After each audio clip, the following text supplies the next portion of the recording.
साक्षात् परम ब्रह्म तस्मै श्री गुरुवे नमः। कर्पूरगौरं करुणावतारं संसारसारं भुजगेन्द्रहारं सदा वसन्तं हृदयारविन्दे भवं भवानी सहितं नमामि।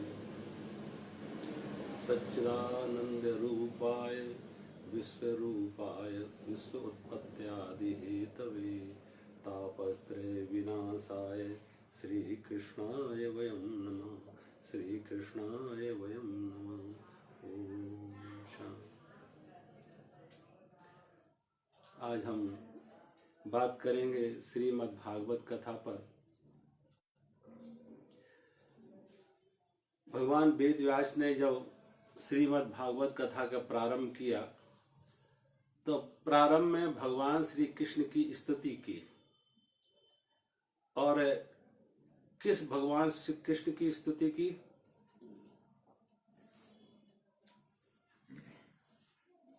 एक कृष्ण तो द्वापर में हुए, जसोदा नंदन कृष्ण, वासुदेव नंदन कृष्ण,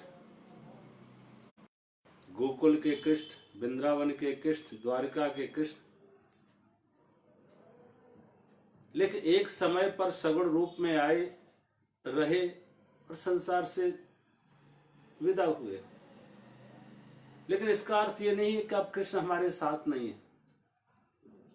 गीता में भगवान कृष्ण ने कहा, सर्वधर्मान परित्यज्य माम एकम शरणम व्रज अहम त्वा सर्व पापेभ्यः मोक्षयिष्यामि मा शुचा। अर्जुन को कहा, अर्जुन तू सब कुछ छोड़ के मेरी शरण में आ जा। सब तरह की अपनी धर्म छोड़ के, स्वभाव संस्कार छोड़ के मेरी शरण में आ जा, शरणागत हो जाए, समर्पित भाव से काम कर, तो मैं तुझे सब पापों से मुक्त कर देंगे। अब उस समय तो कृष्ण अर्जुन के सामने कृष्ण प्रत्यक्ष थे, सगुण रूप में थे, साकार रूप में थे। लेकिन आज भी हम उसी श्लोक को पढ़ते हैं कि सर्वधर्मान परित्यज्य माम एकम शरणम व्रज। सब कुछ स्वधर्म स्वभाव संस्कार छोड़ के मेरी शरण में आ जाए। कृष्ण की शरण में आ जाए। कृष्ण वो है कहाँ? तो इस श्लोक में भगवान वेदव्यास जी जब भगवान कृष्ण को वंदन करते हैं, नमन करते हैं, तो कहते हैं कृष्ण कौन है? सच्चिदानंद रूपाय विश्व उत्पत्त्यादि हेतवे तापत्रय विनाशाय श्री कृष्णाय वयम नमः। कृष्ण कौन है? जो सच्चिदानंद रूप है। और खाली मैं कहना है, खाली कृष्ण नहीं, आप किसी को भी कह सकते हैं। सारा सृष्टि सच्चिदानंदमय है। तो जो कृष्ण है, परमात्मा है, वो क्या है? सत चित आनंद। तीन शब्द है, सत चित आनंद। परमात्मा सच्चिदानंद रूप स्वरूप है, जगत की उत्पत्ति स्थिति लय का कारण है, और सब दुखों से मुक्त करने वाला है। विश्व उत्पत्त्यादि हेतवे तापत्रय विनाशाय, दैहिक दैविक भौतिक सभी तरह तापों से दुखों से मुक्त करने वाला है। ऐसे श्री कृष्ण को मैं नमन करता हूं, वंदन करता हूं। सच्चिदानंद शब्द का अर्थ क्या है? सत का अर्थ है जो त्रिकाल आबादित है, तीनों कालों में एक जैसा है। कल जैसा था, आज वैसा है, और कल भी वैसा ही रहेगा। अब जो हमारे सामने दृष्टिगत सृष्टि है परमात्मा का, ये संसार, संसार शब्द का अर्थ है कि संसरति गच्छति इति संसारा। संसार कौन है? जो पल पल क्षण क्षण बदल रहा है, नाशवान है, परिवर्तनशील है। किसी ने कहा है कि one can not step twice in the same river. एक व्यक्ति एक नदी में 2 बार स्नान नहीं कर सकता। क्यों? आप तो कहोगे हम रोज स्नान करते हैं, दिन में 10 बार उसी नदी। वो नदी नहीं गई, वो नहीं रही, वो तो चली गई। जिसमें तुमने एक बार गोता लगाया और उसके बाद जब दूसरा गोता लगाओगे, वो नदी बह गई, वो जल बह गया आगे। क्योंकि जल हर समय, नदी का अर्थ है बह रहा है, चल रहा है। ऐसे ही ये संसार परिवर्तनशील है। जो हम आप कल थे, अभी नहीं है, और जो अभी हैं वो कल नहीं रहेंगे। और कल का नहीं, जो 1 घंटे पहले थे वो अब नहीं है, जो 1 मिनट पहले थे वो अब नहीं है। सब कुछ बदल रहा है। एक शिशु किशोर हो रहा है, किशोर जवान हो रहा है, जवान बूढ़ा हो रहा है और बूढ़ा मौत की तरफ। तो ये कुछ अचानक घटना नहीं घटती है कि अचानक कोई दिन आ गया जवानी आ गई, अचानक कोई दिन आ गया तो बूढ़ा, ऐसा नहीं। एक कांस्टेंट फ्लो है, निरंतर प्रवाह है जीवन। जन्म हुआ, शिशु अवस्था किशोर की तरफ बह रही है, किशोर अवस्था जवानी की तरफ बह रही है, जवानी बुढ़ापे की तरफ बह रही है, बुढ़ापा मौत की तरफ जा रहा है। एक निरंतर परिवर्तन है, सतत प्रवाह है। अब ये सतत प्रवाह है, ये तो हमने छोटे छोटे घाट बना दिए। एक शिशु अवस्था का घाट, किशोर अवस्था का घाट, जवानी का घाट, बुढ़ापा, ये नाम दे दिए है, लेकिन यहाँ कोई रुका हुआ कुछ नहीं है। कहीं जवानी नहीं रुकी हुई है, कहीं शिशु अवस्था किशोर अवस्था रुका, सब कुछ बह रहा है, परिवर्तनशील है। तो ये सारी सृष्टि जब परिवर्तन, कुछ भी देखो, एक पेड़ देखो, पशु देखो, पक्षी देखो, मनुष्य देखो, सब बदल रहे। जन्म हुआ, शिशु अवस्था, किशोर अवस्था, जवानी और फिर मौत, सभी सारी सृष्टि। अब इस परिवर्तनशील सृष्टि में कुछ ऐसा है जो अपरिवर्तनशील है। नदी बह रही है, क्यों? नदी क्यों बह पा रही? क्योंकि नदी का जो तल है, रिवर बेड है, नदी का तल है, वो नहीं बह रहा। अगर वो भी बहने लगे तो नदी नहीं बह पाएगी। एक चाक चल रहा है, चाक कब तक चलेगा? क्योंकि एक कील है, एक्सिल है, धुरी है, जिसके कारण से वो चाक घूम रहा है। अगर एक्सिल भी घूमने लगे तो चाक नहीं घूम पाएगा। तो इस परिवर्तनशील जगत में कुछ है जो अपरिवर्तनशील है, जो नित्य है, जो शाश्वत है, उसे हमने कहा सत्य। और सत्य क्या है? परमात्मा, हमारी चेतना, आत्मा, वो सत्य है। हम कल, आप देखो, आप खुद अपने अनुभव से कहते, हम कहते 10 साल पहले मेरे विचार ऐसे थे, 15 साल पहले मेरे विचार थे, मेरा बचपन ऐसा था, मेरी जवानी ऐसी थी। अरे बाबा, वो बचपन बीत गया, वो जवानी चली गई, लेकिन उस बचपन की, उस जवानी की याद किसको है? उसका साक्षी कौन बना? जिसने शिशु अवस्था को भी साक्षी बना, किशोर अवस्था का भी साक्षी बना, जवानी का भी साक्षी और वृद्धावस्था का भी साक्षी है। वो कौन है जो नहीं बदला? जवानी तो बदल गई, किशोर अवस्था तो बदल गई, लेकिन कुछ ऐसा है जो नहीं बदला है, जो साक्षी है हमारे अंदर, जो चेतन है हमारे अंदर, वो नहीं बदला। अगर वो बदला होता तो उसकी स्मृति कौन, किसको होती? उसे याद कौन रखता कि पहले मैं ऐसे थे, अब ऐसे है, पहले मेरे विचार ऐसे थे, अब मेरे विचार ये हैं, पहले मेरा शरीर ऐसा था, अब मेरा शरीर ये है, पहले मैं ऐसा सुंदर था, अब ऐसा हो गया। ये स्मृति किसको है? तो कुछ ऐसा है जो किशोर, शिशु अवस्था, किशोर अवस्था, जवानी, बुढ़ापा और कल मौत। मौत के बाद भी वो खत्म नहीं होगा, मौत के बाद भी उसकी यात्रा दूसरे जीवन में। इसलिए शास्त्रों में कहते हैं, जैसे शरीर पर हम वस्त्र बदलते हैं, ऐसे जीवात्मा शरीर बदलती है। उसकी मौत नहीं होती, उसका जन्म नहीं, वो परिवर्तन है। उस परिवर्तनशील जगत में चैतन्य है, जिसके कारण से ये परिवर्तन हो रहा है। उसी को हमने कहा सत्य, उसी को कहा परमात्मा। परमात्मा जैसा कल था, आज वैसा ही है और कल वैसा ही रहेगा।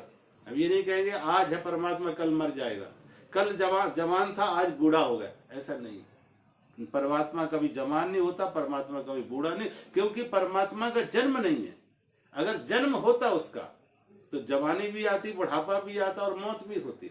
परमात्मा अजन्मा है तो परमात्मा अविनाशी है, और परमात्मा में वो कूटस्थ है, उसमें कोई विकार नहीं है, उसमें कोई परिवर्तन नहीं है, इसलिए उसको कहा परमात्मा सत्य है। अब जो परमात्मा सत्य है, वही परमात्मा चेतन रूप में हमारे अंदर है। जैसे हमने आत्मा कहा, ईश्वर अंश जीव अविनाशी, ईश्वर अंश जीव अविनाशी, और चेतन अमल सहज सुख राशि। जीव क्या है? परमात्मा का अंश है। परमात्मा का अंश हमारे अंदर जो आत्मा रूप में, वो कैसा है? चेतन, चेतन अमल। उस चेतन है, उसमें कोई मल नहीं है, निर्मल है, चेतन अमल सहज सुख राशि, वो सुख देने वाला, आनंद देने वाला है। तो परमात्मा कृष्ण कैसे हैं? सत स्वरूप में हैं, जो पहले भी थे, आज भी हैं, आगे भी रहेंगे। उनका कोई जन्म नहीं, उनकी मौत नहीं। परमात्मा सत स्वरूप है। दूसरा, परमात्मा क्या है? चैतन्य है। परमात्मा चैतन्य है। अब ये सारी सृष्टि देखो, सारी सृष्टि में चेतना है। ऐसा नहीं कि सृष्टि में कहीं चेतना नहीं, कहीं व्यक्त है चेतना तो कहीं अव्यक्त है चेतना। अब ये दीवाल है, दीवाल में भी चेतना है लेकिन अव्यक्त है, वो रिस्पॉन्स नहीं दे रही है। एक पशु में चेतना व्यक्त है, पेड़ों में चेतना व्यक्त है, इसलिए तो पेड़ बीज वृक्ष हो रहा है, वृक्ष में फूल खिल रहे, फल आ रहे। अगर वो चेतन ना होता तो उसकी ये यात्रा कैसे होती? बीज वृक्ष ही नहीं बनता, और वृक्ष बन जाता तो उसमें फल नहीं आते। एक चेतन है उसमें, वो प्रकट है चेतन, हम आप में प्रकट है चेतन, लेकिन उनमें आनंद का अभाव है। अब जितने पशु पक्षी प्राणी सबकी को देखो, सब चेतन है, सबको सुख दुख का अनुभव होता है। सारी सृष्टि आजकल, जैसे आजकल तो विज्ञान भी कहने लगा कि यहाँ ये दीवाल आप देख रहे हैं, ये दीवाल नहीं है, और ठहरी हुई नहीं है दीवाल। ये दीवाल में एटम है, और वो एटम में भी इलेक्ट्रॉन, न्यूट्रॉन, प्रोटॉन वो चल रहे हैं, परिवर्तन बदल रहे हैं, हर समय चल रहे हैं। एक छोटे से पत्थर को भी अगर आप उसके तोड़े, उसके मॉलिक्यूल्स को तोड़े, तो उसमें वही इलेक्ट्रॉन, न्यूट्रॉन, प्रोटॉन मिलेंगे। इसलिए आजकल जैसे हम पहले विज्ञान मैटर कहता था, पदार्थ कहता था, आज पदार्थ नहीं कहते, आज उसे एनर्जी कहते हैं। आज वो मैटर नहीं है, आज एनर्जी हो गया।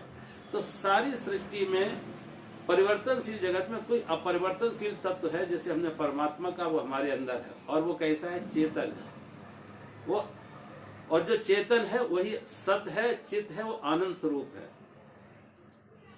आनंद क्या है ये? अब ये देखो, सुख का विलोम शब्द, अपोजिट दुख है। मान का अपमान, लाभ का हान, संयोग का वियोग, दिन का रात, लेकिन आनंद का कोई विरोधी शब्द नहीं है, अपोजिट नहीं है। तो ये आनंद कब उपलब्ध होता है? जब ना सुख है ना दुख है।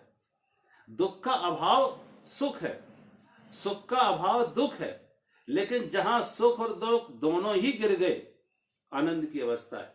रात्रि को हम विश्राम करते हैं, सोते, गहरी नींद में, सुसुप्ति में।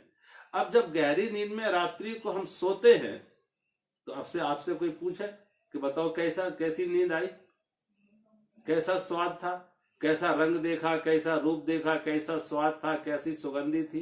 कुछ नहीं था, लेकिन आनंद मिला। तो जो सुसुप्ति का आनंद है वो ही समाधि का आनंद है। सुसुप्ति का आनंद ही समाधि का आनंद है। अंतर इतना है कि सुसुप्ति में जो हमने आनंद लिया वो मूर्छा में लिया, और वही आनंद जागृत में ले, क्योंकि सुसुप्ति में भी मन निर्विचार होता, मन मौन है। जागृति में हम ले तो वही समाधि है। तो समाधि का अर्थ है चेतना में पूरे होश पूर्वक सचेत होके मन से मुक्त हो जाना, निर्विचार हो जाना, और उस अवस्था में आनंद की प्राप्ति। तो परमात्मा सत है, चित है, आनंद, और वही खोज में हम सब है। सारी सृष्टि उसी की खोज में है, जाने अनजाने, कि सुख मिले, शांति मिले। और कितना ही बाहर खोज लो, आज तक किसी को मिला नहीं। आज तक किसी ने नहीं कहा कि धन पाके तृप्त, मान पाके तृप्त। लगेगा, एक मिरेज है, लगेगा कि अभी नहीं मिला, आगे मिल जाएगा, इतने में नहीं मिला और अधिक में मिल जाएगा, लेकिन मिला किसी को नहीं। ये रेगिस्तान की बालू चमकती हुई एपीरेंस देती, एक इल्यूजन देती कि आगे जल है, लेकिन जब दौड़ के वहां पहुंचे, यहां नहीं थोड़ा और आगे, और जहां दिख रहा वहां पहुंचे तो वहां नहीं थोड़ा और आगे। एक इल्यूजन रहता है, एक भ्रांति रहती है। इसलिए जितना चाहो उतना बाहर दौड़ लो, भटक लो, भाग लो, मिलने वाला कहीं कुछ नहीं। जिन्हें मिला वो अपने अपने अंदर मिला। तो परमात्मा श्री कृष्ण कैसे हैं? सत्स्वरूप है, चैतन्य है, और आनंद देने वाले हैं। अगर परमात्मा दुख देने वाले कृष्ण होते तो कौन खोजता उनको, कौन करता उनकी भक्ति? वो आनंद देने वाला, जो संसार में आनंद नहीं मिल रहा है वो परमात्मा में मिलेगा। और आप उदाहरण हजारों, जिन संतों ने, जिन ऋषियों ने, जिन गुरुओं ने, जिन महापुरुषों ने पाया, अपने अंदर पाया। भाव में, भक्ति में चैतन्य ने पाया, मीरा ने पाया, कबीर ने पाया, नानक ने पाया, बुद्ध ने पाया, महावीर ने पाया। वो बाहर नहीं पाया, अपने अंदर पाया। वो कृष्ण हमारे अंदर। तुम उसे कृष्ण कह लो, तुम उसे शिव कह लो, तुम देवी कह लो, नाम रूप नाम कुछ भी दे दो। नदी तो नदी बहरी, गंगा तो गंगा है। घाट बहुत अलग अलग हो जाएंगे, लेकिन घाट के अलग होने से, घाटों के नाम अलग होने से गंगा अलग नहीं होती है। परमात्मा तो परमात्मा है, नाम उसे कुछ भी दे लो, वो तो, और असल में तो वो अनामी है, उसका नाम कोई है ही नहीं। ये नाम तो हमारे द्वारा दिए हुए हैं, तुम किसी नाम से उसे पुकारने लगो। तो परमात्मा सस्वरूप है, चैतन्य है, आनंद देने वाला है, और जगत की उत्पत्ति स्थिति का कारण, लय का कारण। ये संसार परमात्मा से पैदा हुआ है, परमात्मा में भी ये संसार है, और परमात्मा में ही संसार का लय हो जाता है। जैसे सागर में लहर बनी, सागर में ही लहर है, और वो लहर सागर में फिर विलय हो जाती है। ये नहीं कहेंगे वो लहर सागर से अलग होगी। सागर लहर बनी तो भी सागर है, लहर जब तक रही तब भी सागर है, और लहर विलय हो गई सागर में तो भी सागर। अब कोई सोने के आभूषण बना ले, सोने के आभूषण बना के आपने उससे गले की चेन बना ली, या रिंग बना ली, या बैंगल बना लिया, हाथ के कंगन बना लिए, लेकिन जब कंगन नहीं बने थे, रिंग नहीं बनी थी, तब भी वो सोना था। अब रिंग बन गई, कंगन बन गया, तब भी वो सोना है। और कल उसको तोड़ दो तो फिर भी वो सोना रहेगा। सोना तो सोना रहेगा, नाम रूप बदलते जाएंगे। कभी उसे हमने कंगन थे तो कंगन के, कभी उसी को हमने चैन बना ली तो चैन नाम रूप हो, लेकिन सोना रहा। कंगन था तब भी सोना रहा, अंगूठी थी तब भी सोना रहा, चैन बना ली तब भी चैन सोना रहा। ऐसे ही परमात्मा में ही इस नाम रूप का परिवर्तन हो रहा है। नाम रूप का जो परिवर्तन है परमात्मा, तो परमात्मा संसार की उत्पत्ति, स्थिति और लय का कारण है। और वो परमात्मा है कैसा? तापस्त्रय विनाशाय, तीन तापों से मुक्त करने वाला है। देहिक देविक भौतिक तापा, राम राज्य नहीं काहू व्यापा। जिसने राम की शरण ले ली, जिसने अंतर्मुखी हो गया, वो देहिक देविक भौतिक सभी तापों से मुक्त हो गया। परमात्मा सभी दुखों से हमें मुक्त करने वाले। अगर परमात्मा भी दुख देने वाला हो तो कौन परमात्मा को पूछता? परमात्मा सब तरह के दुखों से मुक्त करने वाले, सब तरह के क्लेशों से मुक्त करने वाले हैं। तो ऐसे श्री कृष्ण को हम वंदन करते हैं, नमन करते हैं। अब क्योंकि ये श्रीमद् भागवत कथा में मुख्य रूप से आप देखेंगे कृष्ण के ही आसपास वो कथाएं घूमेंगी। मुख्य श्री भागवत कथा के जो नायक हैं वो कृष्ण हैं, कृष्ण में की उपासना में ये भागवत है। अब दूसरी बात यहाँ खड़ी होती है एक बार कि भगवान वेद व्यास ने जब 4 वेद लिखे, 6 शास्त्र लिखे और 17 पुराण लिखे, लेकिन कहते उनके मन को शांति नहीं आई। जब भगवान वेद व्यास को 4 वेद 6 शास्त्र 17 पुराण लिखने से भी शांति नहीं आई, तो उन्होंने ये अपनी अंतर व्यथा देवर्षि नारद से कही कि नारद जी, हमने इतना कुछ पढ़ा, इतना कुछ लिखा, लेकिन फिर भी मेरे मन को शांति नहीं आई। अब आप मेरा मार्गदर्शन करो कि हमारे मन को शांति कैसे आए। तो नारद जी ने कहा, तुमने जो कुछ लिखा वो सब बुद्धि का ज्यादा लिखा। उपनिषद हैं तो बुद्धि के हैं, तर्क शास्त्र, न्याय शास्त्र, ये सब बुद्धि के हैं। कुछ ऐसा लिखो जिसमें भाव हो, भक्ति हो, जिसमें तुम दिल से जुड़ो, हृदय से जुड़ो। और ध्यान रखना, जीवन में कभी भी, जीवन जब उत्सव बनता है, एक सेलिब्रेशन बनता है, जीवन में जब आनंद आती है, सुख शांति आती है, तो आदमी तभी आती जब व्यक्ति हृदय से जुड़ता है, विचार से नहीं, विचार मुक्त हो जाता है, भाव की प्रधानता आ जाती है। जब भाव से जुड़ता है, हृदय से जुड़ता है, तो जीवन में एक अलग सुगंधी आती है, एक अलग सौंदर्य होता है, जीवन एक अलग उत्सव बन जाता है। तो कहा, तुमने जो कुछ लिखा वो बुद्धि का की देन ज्यादा है, तर्क का विषय ज्यादा है। अब कुछ ऐसा लिखो जिसमें भाव की प्रधानता हो। और नारद जी ने सुझाया कि इसमें भाव की प्रधानता हो, ऐसा भक्ति ग्रंथ लिखो। तो 18वें पुराण के रूप में भगवान वेद व्यास ने श्रीमद् भागवत कथा की रचना की। अब मन में यह बात आई कि भागवत तो हमने लिख दी, लेकिन इस भागवत का प्रचार प्रसार कौन करेगा? भाई मेडिकल साइंस हो तो मेडिकल साइंस को अस्पतालों में इलाज करने के लिए योग्य डॉक्टर तो हो। मेडिकल साइंस की पुस्तक तो है, लेकिन वो मेडिकल साइंस की पुस्तक का ज्ञान होगा किसे? सब उसे समझाएगा कौन? तो डॉक्टर उसको समझ सकता है। जो डॉक्टर है उसने मेडिकल साइंस पढ़ी है और उसके सहारे से वो इलाज कर सकता है। तो श्रीमद् भागवत कथा तो लिखी भगवान वेद व्यास ने, लेकिन इसका प्रचार प्रसार कौन करेगा? और वो प्रचार प्रसार की उसकी योग्यता हो, उसकी योग्य हो, उसमें वो गुण हो, और वो गुण ऐसा हो कि मुख्य रूप से वैराग्य हो। जो वैराग्यवान है, संसार से जिसकी विमुक्ति हुई है, संसार से विरक्ति हुई है, जो वैराग्यवान है वही भागवत कथा को ज्ञान दे पाएगा। क्योंकि मुख्य रूप से आप देखेंगे कि भक्ति के साथ वैराग्य इसमें आया हुआ है। भक्ति बिना वैराग्य के नहीं होती, भक्ति के साथ ज्ञान चाहिए, वैराग्य चाहिए। तो इसके लिए किसे चुना? तो भगवान वेद व्यास के मन में आया। और एक बात और है कि भगवान वेद व्यास ने जब ये श्रीमद् भागवत कथा लिखी तो लिखने के लिए किसे चुना? गणेश जी को। गणेश जी को चुना। तो गणेश जी के साथ एक शर्त हुई। गणेश जी ने कहा कि देखो हम लिखेंगे, तुम बोलोगे हम लिखते जाएंगे, लेकिन शर्त यह है कि रुकना नहीं है मुझे। हमारी कलम रुकनी नहीं चाहिए, सतत चलती रहेगी, 24 घंटे चलेगी। तो भगवान वेद व्यास ने एक और शर्त रखी।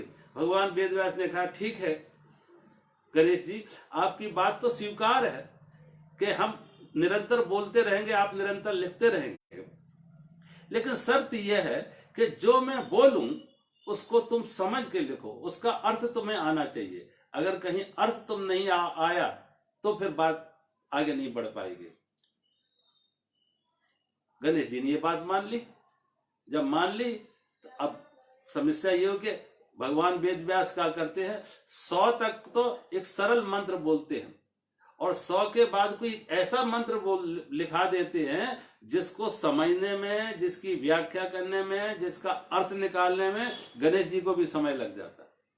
और जो गणेश जी को समय लगता है, कहते उसी बीच में भगवान वेद व्यास अपनी जो दैनंदिन क्रिया है जरूरी दिन भर में के लिए, वो दैनंदिन क्रिया इस बीच में कर लेते हैं और जब तक वो अर्थ निकालते फिर आगे से वो अगले लिखाने के लिए तैयार हो जाते। अब प्रचार प्रसार के लिए उनके मन में आया कि भगवान शिव से ज्यादा कोई योग्य नहीं है, भगवान शिव से ज्यादा विरक्त कोई नहीं है। क्योंकि भगवान शिव का क्या, शमशानवासी, अगुने अमान मात पितहीना, उदासीन सब संशय छीना, जोगी जटिल अकाम मन नगन अमंगल वेश। अब भगवान का तो वेश ही ऐसा है, जोगी हैं, जटिल हैं, अकाम हैं, शमशान में रहने वाले, तो उनसे ज्यादा वैरागी कौन? तो उनसे प्रार्थना की कि आप कृपया करके मेरे पुत्र बनकर आए।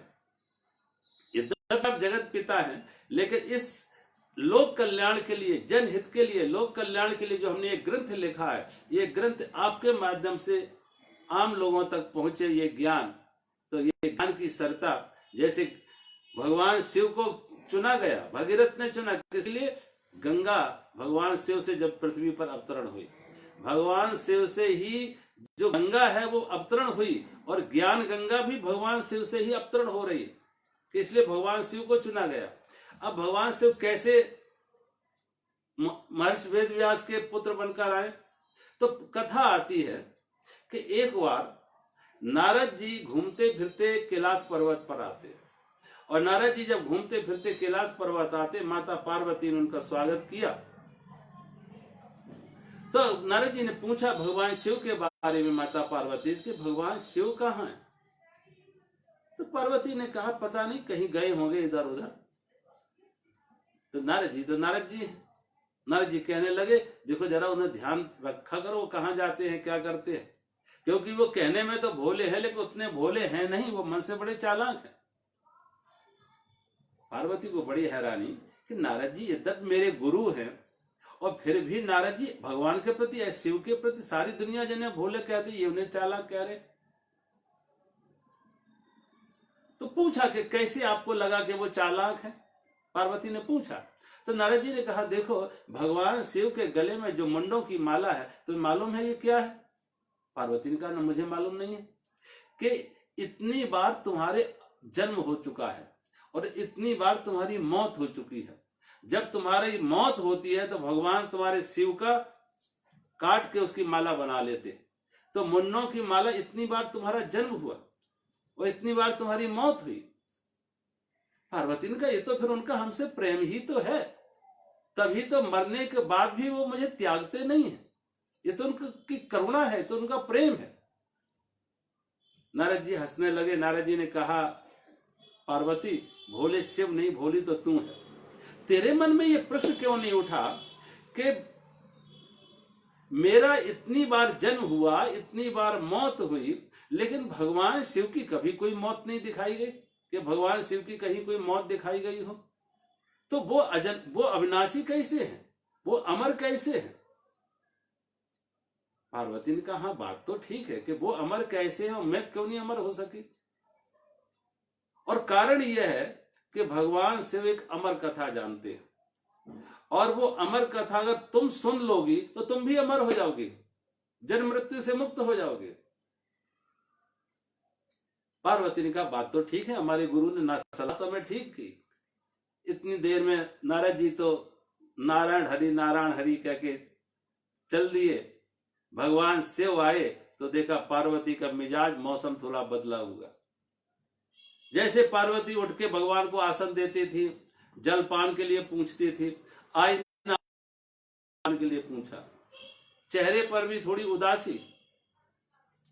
भगवान शिव भास गए कि कुछ पार्वती के मन में है, कुछ तकलीफ है, कोई शिकायत है।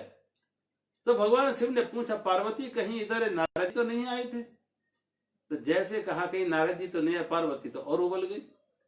नारद जी हमारे गुरु हैं और तो हमारे गुरु पर संदेह करते, और नारद जी तो नारद जी हैं, वो तो जो कहते हैं सत्य कहते हैं, और नारद जी ने जो आज मुझे कहा वो भी सच ही कहा। तो भगवान शिव मुस्कुराए, क्या सच कहा? देखो तुम्हारे गलों में जो मुन्नों की माला, इतनी बार मेरा जन्म हुआ, इतनी बार मेरी मौत हुई। मैं तो जन्म और मौत में पड़ी हूं, आप जन्म और मौत से मुक्त हैं, आप अमर हैं, मैं अमर क्यों नहीं हो सकी? कारण क्या है कि आपको अमर कथा का ज्ञान है और वो अमर कथा आपने मुझसे क्यों छिपाई, मुझे क्यों नहीं बताई, जो मैं भी अमर हो जाती। भगवान शिव मुस्कुराए। भगवान शिव ने कहा, पार्वती बात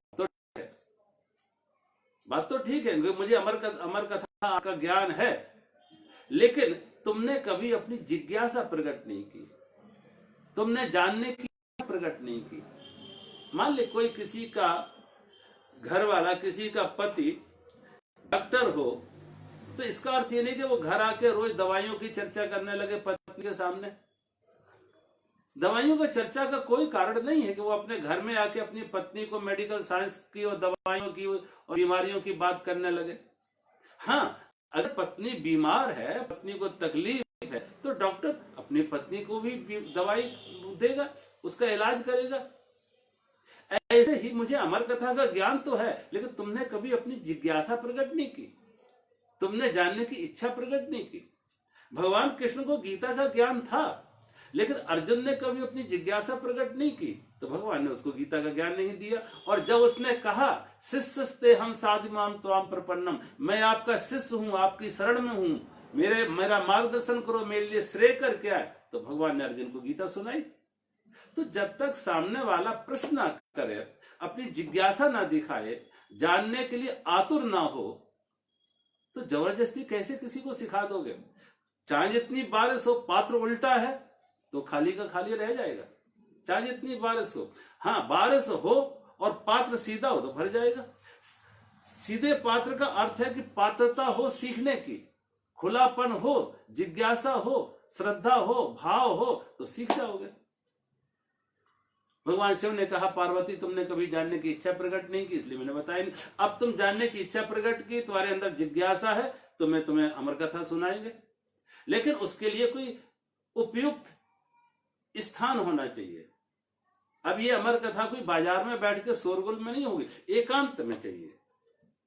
सुनाने वाले की भी एकाग्रता रहेगी और सुनने वाले की भी एकाग्रता रहेगी। तो एकांत के तौर पे कहां जाते हैं? भगवान शिव पार्वती को लेके अमरनाथ की गुफा में जाते हैं। कहते हैं मार्ग में जाते समय भगवान अपने पहलगांव में अपने नंदी को छोड़ देते, शेषनाग में जाके शेषनाग को छोड़ देते, पंचतरणी में जाके गंगा को छोड़ देते, और अकेले भगवान शिव और पार्वती अमरनाथ की गुफा में पहुंचे। जब अमरनाथ की गुफा में पहुंचे तो भगवान शिव ने आसन लगाया, पार्वती सामने बैठ के और कथा सुन रही। अब कथा का क्रम निरंतर चल रहा है, लेकिन सुनने वाला सुन रहा है या नहीं सुन रहा है, तो भगवान शिव प्रत्युत्तर चाह रहे हैं। तो जब पार्वती सुन रही है तो साथ में हूं हूं करती है, हाँ हाँ हाँ, इसका अर्थ है कि सुनने वाला सुन रहा है। अन्यथा आप प्राय आजकल देखो भागवत कथाओं में 3 तरह के श्रोता होते हैं। एक तो श्रोता होते हैं, एक श्रोता होते हैं, और एक सोता होते हैं। सोता का अर्थ है कि जिन्हें घर में नींद नहीं आती वहां आके सो जाते, कथा हो रही है और वो बढ़िया नींद उनको आ गई, आंख लग गई, सो गए, और कथा खत्म हुई। किसी ने पूछा कैसी कथा? बहुत बढ़िया थी। अब कथा में कुछ समझा तो नहीं, सुना तो नहीं, लेकिन नींद बढ़िया आ गई। तो जिन्हें घर में नींद आती, कथा में नींद आ जाती है, सोता है। एक श्रोता है, जो कोई सुनाने वाला कथा सुना रहा है, कुछ कह रहा है, वो बार बार उसको काट छांट कर रहा है, ये ठीक है, ये ठीक नहीं है, ये ठीक है, ये ठीक नहीं है, उसको काट छांट कर रहा है, श्रोता का काम कर रहा है, जैसे श्रोता काटता है। और तीसरा श्रोता है, जो बुद्धि से नहीं भाव से सुनता है, प्रेम से सुनता है। ऐसे लगता है जैसे खाली बर्तन में कोई अमृत उड़ेला जा रहा हो, तो वो इतने भाव और प्रेम से सुनता है, वही सुनता है। तो अब दूसरा सुन रहा है या नहीं, इसलिए भगवान शिव ने शर्त रखी कि मैं बोलूं, तुम अपना प्रत्युत्तर देना कि हाँ हाँ हाँ। वो हूं हूं कर रही। कथा चलती गई, लंबी कथा चलती गई, और कहते हैं भागवत के 10वें स्कंद में जब कथा चल रही थी, 10वें स्कंद से लग 11 और 12 स्कंद पर पहुंचती है, तो अचानक क्या उन्होंने देखा कि एक साथ 2 आवाजें आ रही, हूं हूं की भी आवाज आ रही है और किसी के सोने की भी आवाज आ रही, कि कोई घर्राटे ले रहा है, कोई सो भी रहा है। भगवान शिव ने कहा एक व्यक्ति 2 तरह की आवाज तो कर नहीं सकता, हूं हूं भी करे और घर्राटे भी करे। संयोग से जब भगवान शिव ने सामने दूसरी तरफ देखा तो एक तोता भी कथा सुन रहा था, और जो तोता कथा सुन रहा था वो हूं हूं कर रहा था, और पार्वती गहरी नींद में सो रही थी। पार्वती को नींद आ गई, पार्वती सो रही थी, वो तोता हूं हूं कर रहा था। भगवान शिव ने देखा इसने तो कथा की चोरी की है, बिना मेरी आज्ञा की कथा सुनी। तो कहते हैं भगवान शिव उसको मारने के लिए दौड़ते हैं, लेकिन वही कहते हैं भगवान वेदव्यास की पत्नी अरणी माता के गर्भ में प्रवेश कर जाता और सुखदेव जी के जन्म का कारण बना। ये कहती है शिव का अंश था, और भगवान शिव से राम अमर कथा सुनकर आया था। ये अमर कथा ही श्रीमद् भागवत कथा कहलाई, और इसलिए सुखदेव जी ने सीधा वहां से सुख संस्कृत भाषा में सुख कहते हैं तोते को, तो सुखदेव जी वहीं, इसलिए उनका नाम पड़ा सुखदेव, कि सीधा सुखदेव जी ने सुखनत कथा सुनी थी भगवान शिव से। तो भगवान शिव के एक तरह से सुखदेव जी का अंश अवतार। तो भगवान वेद व्यास के पुत्र के रूप में सुखदेव जी का जन्म होता। एक दिन, और सुखदेव जी को ज्ञान के लिए कहां भेजा? सुखदेव को ज्ञान के लिए भेजा भगवान वेदव्यास ने महाराज जनक के पास। सुखदेव जी को बड़ी हैरानी कि मेरा पिता मुझे ज्ञान के लिए किसके पास भेज रहा है? राजा जनक के पास। सुखदेव जी ऐसे विरक्त हैं कि वस्त्र भी नहीं पहने, वस्त्र भी त्याग दिए, कोई संग्रह नहीं, कोई वस्तु नहीं, और गुरु कौन है? जो राजा है, जो महलों में रह रहा है, जिसकी रानियां हैं, जिसके परिवार है, संतान है, वैभव विलासता है, सारा कुछ है, ऐसा गुरु। त्यागी का गुरु तो कोई महात्यागी होता, अत्यागी का गुरु ऐसा संग्रही, वो भी राजा। महाराज जनक के पास गए तो उनके मन में एक दिन भाव आया कि जनक तो एक राजा है, संग्रही है, आसक्ति है, महल है, भोग विलास है, ये मेरा गुरु होने की इसकी पात्रता है भला क्या? संयोग की बात एक दिन क्या होती कि गुरु और शिष्य के बीच में संवाद चल रहा था। जनक और सुखदेव के बीच में संवाद चल रहा था, ज्ञान चर्चा चल रही थी। अचानक दरबारियों ने आके खबर की, महाराज जनक आपके महल में आग लग गई। जब कहा आग लग गई तो महाराज जनक ने उनको आदेश दिया, जाओ आग का शमन करो, आग बुझाओ। लेकिन गुरु शिष्य के बीच में वो ज्ञान चर्चा चलती रही, सत्संग चलता रहा। सुखदेव जी को बड़ी हैरानी, जिसके घर में महल में आग लगी और वो आदमी ज्ञान चर्चा कर रहा है, दौड़ा नहीं, रोया नहीं, सिर नहीं पीटा। अब सुखदेव जी देख रहे हैं कि आग बढ़ती जा रही। संयोग से आग उस जगह आ गई जहां सुखदेव जी अपना डंडा और एक कमंडल रख के आए थे। सुखदेव जी महाराज जनक कहते, रुको, मैं अपना डंडा कमंडल उठा लूं, को इसमें आग न लग जाए, और उस डंडा और कमंडल को उठा के ले जाते। फिर मन में भाव एकदम विचार उठा, विचार कौंधा मन में बिजली की तरह कि महाराज जनक का महल जल रहा और उसकी आसक्ति नहीं है, और हमारी एक छोटी सी ये कमंडल और डंडा, इसी में आसक्ति है। तो महाराज जनक से उन्हें ज्ञान मिला कि संसार से पलायन करने की जरूरत नहीं है। इसलिए भगवान श्री कृष्ण ने जब अर्जुन को उदाहरण दिया कि अर्जुन तुमसे पहले भी राज ऋषि हुए हैं, जिन्होंने राज्य का संचालन किया है, अपने कर्तव्य का निर्वाह किया है, सामाजिक, पारिवारिक, राष्ट्रीय समस्या जिम्मेदारियों का निर्वाह किया है, लेकिन इन जिम्मेदारियों के बीच में भी वो अनासक्त योगी रहे हैं, वो निष्काम कर्म योगी रहे हैं। और उसमें उदाहरण किसका दिया? महाराज जनक का। कर्मण्येव हि सत्सिद्धि आस्थिता जनकार। जनक जैसे ऋषियों के ने जिस प्रकार से राजयोग का पालन करते हुए निष्काम कर्मयोग को अपने जीवन में साधा, तुम्हारे लिए भी वही मार्ग अनुगमन करने लायक है, उसी मार्ग का अनुगमन करो। अर्जुन को भगवान कृष्ण ने सलाह दी। तो महाराज जनक भागे नहीं, लेकिन भोगों के बीच में भी वो जाग गए। इसलिए बार बार संत और शास्त्र कहते हैं कि भागने से कोई मुक्त नहीं हुआ, भोगने से कोई तृप्त नहीं हुआ। दोनों के बीच में समता रखो, ना भागना ना भोगना, जागना है। महाराज जनक जागे हुए पुरुष थे, जागे हुए ज्ञानी थे। सुखदेव ऋषि को उनसे ज्ञान मिला, इसलिए सुखदेव जी को उन्होंने बताया कि संसार से पलायन करने की जरूरत नहीं, भाग के कहां जाओगे, जहां जाओगे वहां संसार। एक दिन सुखदेव ऋषि और नारद जी एक साथ महाराज जनक से मिलने के लिए आते हैं। एक बड़ा सा सुंदर झूला था, उस झूले पर एक तरफ सुखदेव जी बैठ जाते, दूसरी तरफ नारद जी बैठ जाते। और महारानी सुनैना विचार करने लगी कि इन दोनों संतों में सबसे ज्यादा विरक्त, योग, वीतरागी, अनासक्त कौन है? कौन ज्यादा अनासक्त है, कौन ज्यादा वीतरागी है? तो एक तरफ तो सुखदेव ऋषि बैठे थे, दूसरी तरफ नारद ऋषि बैठे थे, और सुनैना जी आके दोनों के बीच में आके बैठ जाते।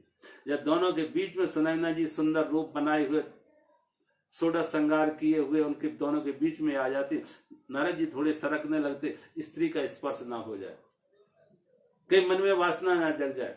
लेकिन सुखदेव ऋषि जहां थे वैसे ही बैठे रहे। उन्हें यही भाव नहीं कौन सुंदर है, कौन कुरूप है, कौन स्त्री है, कौन पुरुष है, ये दोनों से मुक्त हैं। देह अध्यास से मुक्त हैं, देह की आसक्ति से मुक्त हैं। सत्य उनके अंदर वो एक वीतरागता पूरी तरह से प्रकट हो चुकी है, वो अपने स्वरूप में ठहरे हुए। सुनैना जी ने निर्णय करके बताया कि इन दोनों संतों में सुखदेव जी सब तरह से योग्य हैं, अनासक्त हैं, वीतरागी। ऐसे सुखदेव ऋषि भागवत कथा के प्रचारक बने। अब भागवत कथा में आप देखें अनेक श्रोता और वक्ता है। ये श्रीमद् भागवत कथा सुखदेव ऋषि ने राजा परीक्षित को सुनाई गंगा के किनारे। यही श्रीमद् भागवत कथा सूत जी ने सोनाकाद ऋषियों को सुनाई नैमिषारण्य में। तो अनेक ऐसे श्रोता वक्ता आप आगे और भी देखेंगे, अनेक अनेक लोगों ने श्रोता वक्ता बने। भगवान सूर्य ने गोकर्ण को सुनाई, गोकर्ण ने धुंधकारी को सुनाई, ऐसे अनेक श्रोता वक्ता देखेंगे। लेकिन मुख्य रूप से ये भागवत कथा जानी जाती है परीक्षित और सुखदेव के नाम से। अब भागवत कथा के महत्व में पहली ही कथा आती है भागवत कथा के महत्व में कि एक बार नारद जी घूमते फिरते वृंदावन धाम के निकट से जा रहे थे। तो जब वृंदावन धाम के निकट पहुंचे, वृंदावन धाम में पहुंचे, तो उन्होंने देखा एक युवती को, स्त्री को, सुंदर युवा स्त्री को विलाप करते हुए। जब सुंदर युवा स्त्री को विलाप करते हुए देखा, नारद जी वहां से निकल रहे थे। नारद जी की ध्यान अचानक उस स्त्री की तरफ गई जो रो रही थी। उस स्त्री ने भी नारद जी को देखा और नारद जी को देख कर नारद जी को प्रणाम किया और इशारा करके नारद जी को अपने पास बुलाया। जब नारद जी को इशारा करके अपने पास बुलाया तो नारद जी ने उस युवा स्त्री से पूछा, तुम कौन हो और किस लिए आप रो रही हैं, आपके रोने का कारण क्या है और आपका परिचय क्या है, आप कौन हैं? तो उस सुंदर युवा स्त्री ने अपना परिचय दिया कि नारद जी मैं भक्ति देवी हूं। मेरा जन्म द्रविड़ देश में मेरा जन्म हुआ, कर्नाटक में मैं पली पोसी, महाराष्ट्र में मैं बड़ी जवान हुई और गुजरात में आके मैं बूढ़ी हो गई। और गुजरात से चल के जब मैं वृंदावन धाम में आती हूं तो मैं फिर जवान हो गई, क्योंकि वृंदावन भक्ति की भूमि है। तो इस भक्ति की भूमि में आके भक्ति देवी जो वृद्ध थी वो फिर जवान हो जाती। लेकिन भक्ति देवी ने कहा मेरे रोने का कारण यह है, मेरे दुख का कारण यह है कि इशारा किया कि वहां पे दो वृद्ध पुरुष मूर्छित अवस्था में पड़े हुए थे, सोए हुए थे। भक्ति देवी ने कहा ये दोनों वृद्ध पुरुष, ये दोनों मेरे पुत्र हैं, ज्ञान और वैराग। मैं जवान और मेरे दोनों पुत्र बूढ़े, और मैं सचेत होश में और मेरे दोनों पुत्र मूर्छा में। तो नारद जी से प्रार्थना की, नारद जी कोई उपाय करो कि मेरे दोनों पुत्र ज्ञान और वैराग मूर्छा मुक्त हों और इनकी वृद्धावस्था टल के ये भी जवान हो जाएं। नारद जी ने के सामने जब ये बात रखी कि ज्ञान वैराग मूर्छा मुक्त कैसे हों, जवान कैसे हों, तो नारद जी ने बहुत तरह के उपाय किए। उनके कानों में तरह तरह के मंत्र बोले, वेदों के मंत्र बोले, तमाम तरह के कर्मकांड कराए, लेकिन किसी भी उपाय से ज्ञान वैराग मूर्छा मुक्त नहीं होते और जवान नहीं होते, होश में नहीं आए।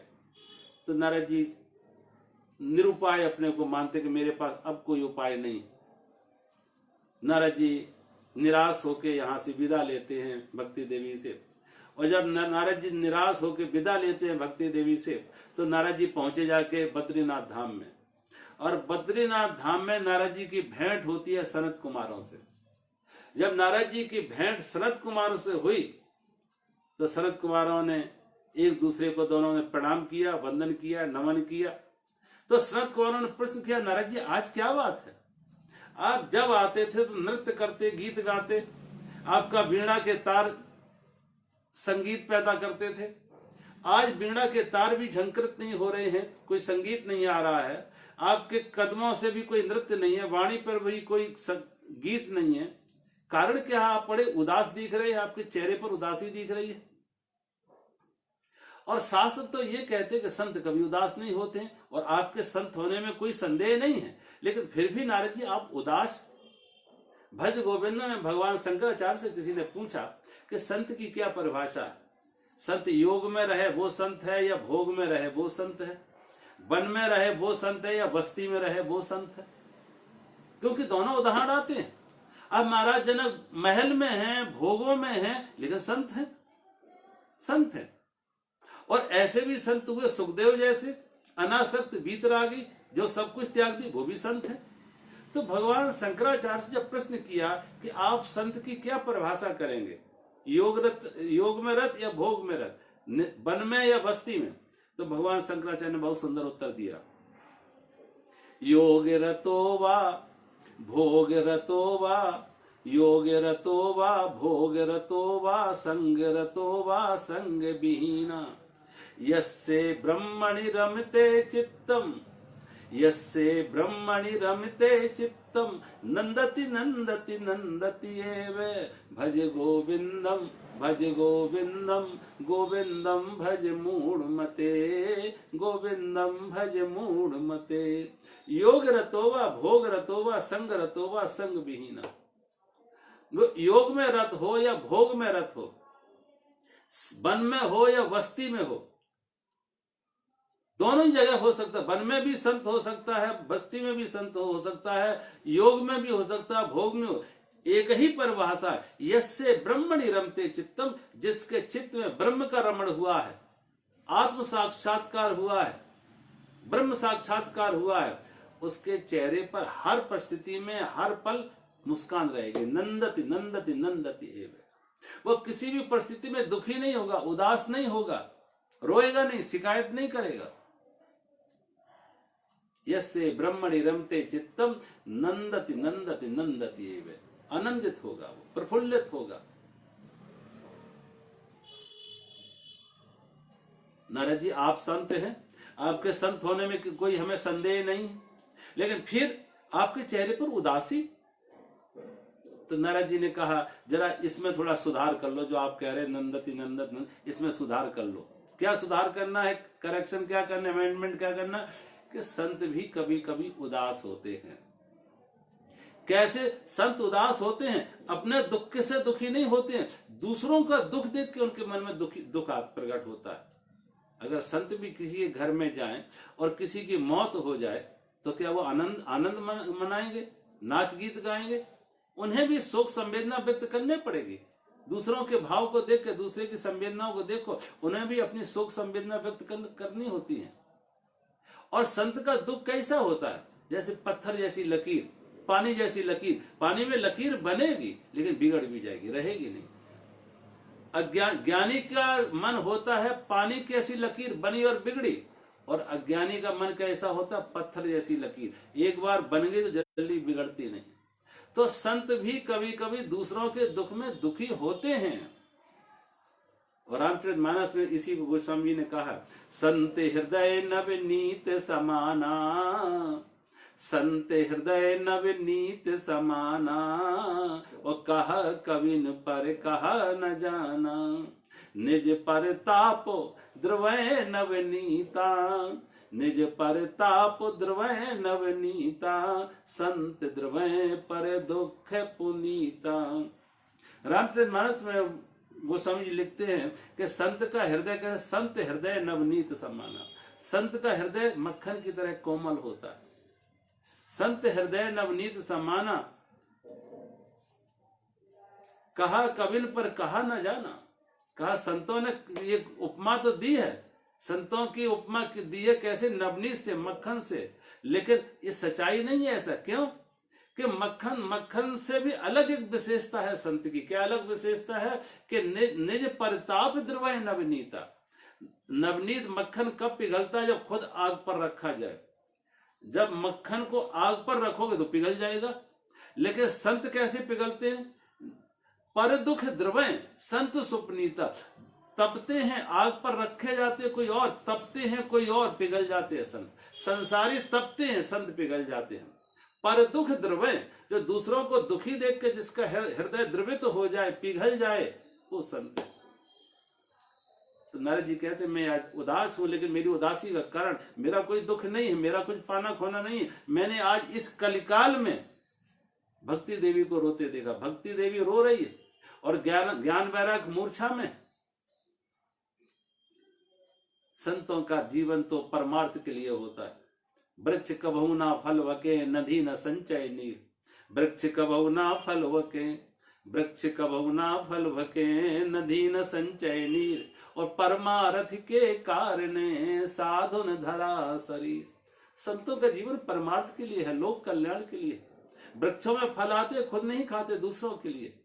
नदी में जल है, खुद नहीं पीती है, दूसरों की प्यास बुझाने के लिए। ऐसे ही संतों का जीवन परमार्थ के लिए।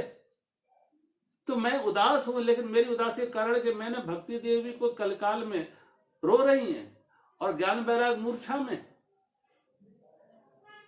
जब ये प्रश्न सनत कुमारों से कहा, ये सनत कुमार भगवान ब्रह्मा के 4 पुत्र हैं, सनक, सनंदन, सनातन और सनत कुमार। और कहते हैं हर समय इनकी उम्र कभी 7-8 साल से उम्र ज्यादा नहीं होती। तो सनत कुमारों को जब अपनी पीड़ा मन की बताई, अपने उदासी का कारण बताया, तो सनत कुमारों ने नारद जी को श्रीमद् भागवत कथा श्रवण कराई और नारद जी से कहा, नारद जी यही श्रीमद् भागवत कथा आप भक्ति देवी को सुनाना। और भक्ति देवी को श्रीमद् भागवत कथा श्रवण कराएंगे तो भक्ति देवी ज्ञान वैराग मूर्छा मुक्त हो जाएंगे, होश में आ जाएंगे और युवा हो जाएंगे। वृद्धावस्था भी टल जाएगी, वृद्धावस्था भी टल जाएगी और जवान हो जाएंगे, मूर्छा मुक्त हो जाएंगे, होश में आ जाएंगे। नारद जी ने भक्ति देवी के पास आके यही श्रीमद् भागवत कथा श्रवण कराई। ज्ञान वैराग मूर्छा मुक्त हो जाते, जवान हो जाते हैं और भक्ति देवी के दुख का निवारण हो जाता है। श्रीमद् भागवत कथा ज्ञान वैराग और भक्ति देने वाली है। देखो एक बात और समझो, भक्ति के लिए भी ज्ञान चाहिए, वैराग चाहिए। वैराग के लिए भी ज्ञान चाहिए और भक्ति के लिए भी ज्ञान चाहिए। और ज्ञान है लेकिन भाव ना हो, भक्ति ना हो, वो तो ऐसा है जैसा रेगिस्तान तो है लेकिन कोई हरियाली नहीं है। कोई हरियाली नहीं है, कोई झील नहीं है, खाली सूखा रेगिस्तान है। ज्ञान अकेला बिना भक्ति के ज्ञान ऐसे ही है जैसे रेगिस्तान, जिसमें कोई हरियाली नहीं, जिसमें कोई जलाशय नहीं, जिसमें कोई झील ना हो। और अकेली, आप किसान को देखो, किसान खेत में क्या करता है कि किसान खेत में पहले खेत की सफाई करता है और खेत की सफाई करके फिर उसमें बीज डालता है। तो पहले सफाई की फिर बीज डाले। ऐसे ही ज्ञान और वैराग से भक्ति होती है। उसे मालूम है कि क्या चाहिए और क्या नहीं चाहिए। वैराग्य का अर्थ है कि हमें क्या चाहिए। रामचरितमानस में भगवान राम ने ज्ञान वैराग की परवरिश दी, क्या दी है कि तृण सम 3 तृण समान जो सिद्ध 3 गुण कहीं तात सो परम विरागी, कहीं तात सो परम विरागी, तृण सम सिद्ध 3 गुण त्यागी। भगवान राम ने वैराग की परवरिश के तृण सम, जिसके साथ ये रिद्धि सिद्धियां क्या है, तिनके के समान, तिनके के समान जिसके साथ रिद्धि सिद्धियां हैं। और 3 गुण त्यागी, सत रज तम, तीनों गुणों से जो मुक्त है, गुणातीत है। तो वैराग्य के लिए भी ज्ञान चाहिए। देखो एक बार कहते हैं राम के परमहंस के किसी ने पैर छुए। स्वामी विवेकानंद जी के गुरु राम के परमहंस के किसी ने पैर छुए। तो राम के परमहंस ने उस व्यक्ति से पूछा, आप मेरे पैर क्यों छू रहे हो? तो जिससे पूछा आप मेरे पैर क्यों छू रहे, तो व्यक्ति कहने लगा, महाराज आप बड़े त्यागी, आप बड़े त्यागी हैं, वैरागी हैं, इसलिए मैंने आपके पैर छुए। आपने घर त्यागा, परिवार त्यागा, संसार त्यागा, वस्तु त्यागा, भोग त्यागे, सारा त्याग करके आप त्यागी हैं और हम वो त्याग नहीं कर सकते, इसलिए हम आपके पैर छू रहे, आपको सम्मान दे रहे। जब कहा आप त्यागी हैं इसलिए मैं आपको सम्मान दे रहे हैं, तो रामकृष्ण परमहंस ने उल्टे उसके पैर छू लिए। रामकृष्ण परमहंस ने उल्टे उसके पैर छू लिए। कहा अगर मैं त्यागी हूं तो तुम महात्यागी हो, तुम हमसे भी बड़े त्यागी हो। वो जरा शक पका गया, महाराज ये क्या अनर्थ कर रहे हैं, आप मेरे जैसे संसारी आसक्त के पैर छू रहे हैं। तो रामकृष्ण परमहंस ने कहा देखो यहां पे 2 चीज रखी है, हीरा रखा और पत्थर रखा है। यहां हीरे भी हैं और यहां पत्थर भी है। कोई कुछ व्यक्ति आता है, पत्थर उठा लेता और हीरा छोड़ देता, और दूसरा कोई व्यक्ति आता है, हीरा उठा लेता और पत्थर त्याग देता। एक व्यक्ति ने पत्थर का त्याग किया दूसरे व्यक्ति ने हीरे का त्याग किया। अब बताओ इनमें बड़ा त्यागी कौन है? जिसने पत्थर का त्याग किया है वो बड़ा त्यागी है, या जिसने हीरे का त्याग किया है वो बड़ा त्यागी? कौन बड़ा त्यागी? उससे पूछा, जब उससे पूछा उसने कहा महाराज बड़ा त्यागी वो जिसने हीरे का त्याग किया। जिसने हीरा का त्याग किया वो बड़ा त्यागी है। पत्थर तो कोई भी त्याग दे। रामकृष्ण परमहंस ने कहा बस इसलिए मैंने तुम्हारे पैर छुए, तुम महात्यागी। हमने संसार त्यागा तो परमात्मा रूपी हीरा पाया। हाथ खाली नहीं है, जीवन रिक्त नहीं है। हमने संसार छोड़ा तो परमात्मा को पाया, हृदय भरा हुआ है। हमने संसार त्यागा तो परमात्मा को पाया। और तुम ऐसे त्यागी हो कि तुम परमात्मा को त्याग रहे, परमात्मा रूपी हीरा त्याग रहे हो संसार के लिए। ये संसार किसी काम नहीं आएगा, इससे कोई तृप्ति नहीं आएगी। कहते हैं जिससे संपत्ति वही संपत्ति है जिससे मन को शांति हो, और जिसे मौत भी ना छिना सके। अगर आज नहीं कल जैसे मौत छिना ले और आदमी खाली हाथ ही गया, खाली दिल से भी खाली गया, अंदर से भी खाली गया, तो वो कंगाल होके गया, भिखारी होके गया। जो सच्ची संपत्ति थी अंदर की, उसे समझ ही नहीं था, ज्ञान ही नहीं आया, होश ही नहीं आया। बुद्ध भी गए, महावीर गए, नानक गए, मीरा गए, कबीर गए, वो भी खाली हाथ गए, लेकिन अंदर से भरे हुए गए, अंदर से तृप्त गए, अंदर से भरे हुए गए। तो कहा तुम ऐसे त्यागी हो कि तुमने परमात्मा रूपी हीरा त्यागा संसार के लिए, और हमने संसार त्यागा परमात्मा के लिए। सोचो, अब हीरा क्या है और पत्थर क्या है, इसके लिए विवेक चाहिए। सार्थक क्या है, व्यर्थ क्या है, मूल्यवान क्या है, मूल्यहीन क्या है, इसके लिए विवेक चाहिए कि हीरा कौन है और पत्थर कौन है। अन्यथा आज हम जैसे जो लोग पकड़े हुए पत्थर को ही हीरा समझ के पकड़े हुए, पदार्थ को ही परमात्मा समझ के पकड़े हुए। अगर उन्होंने पदार्थ को परमात्मा न माना होता तो इस तरीके की आपाधापी ना होती, तो जीवन कुछ और होता। उनके लिए कोई आगे परमात्मा है ही नहीं, पदार्थ ही परमात्मा है, और उसी को छाती से लगाए हुए। परिणाम क्या होता है कि वो उस पदार्थ के साथ ही जीवन उनका नष्ट हो जाता है। परमात्मा की खोज खबर नहीं, कोई सुगंधी नहीं, कोई सौंदर्य नहीं, कोई जीवन उत्सव नहीं, कोई आनंद नहीं। उसके लिए विवेक चाहिए। और ये विवेक कहां मिलेगा? ये संतों से मिलता, गुरुओं से मिलता। विवेक का अर्थ है जो सत असत का विवेचन करे, पदार्थ का और परमात्मा का विवेचन करे, मूलवान मूलहीन का विवेचन करे, व्यर्थ और सार्थक का विवेचन करेंगे। व्यर्थ क्या है और सार्थक क्या है, मूलहीन क्या है, मूलवान क्या है, पाने योग्य क्या है, त्यागने योग्य क्या है, श्रेय क्या है, श्रेयस क्या है, और अश्रेय कर क्या है। इन दोनों का संबंध जिससे आती है उसे कहते हैं विवेक। तो बिन सत्संग विवेक न होई, बिन सत्संग विवेक न होई, और राम कृपा बिन सुलभ न सोई। अब ये सत्संग कहां मिलेगा, ये वैराग्य कहां, ये विवेक कहां मिलेगा?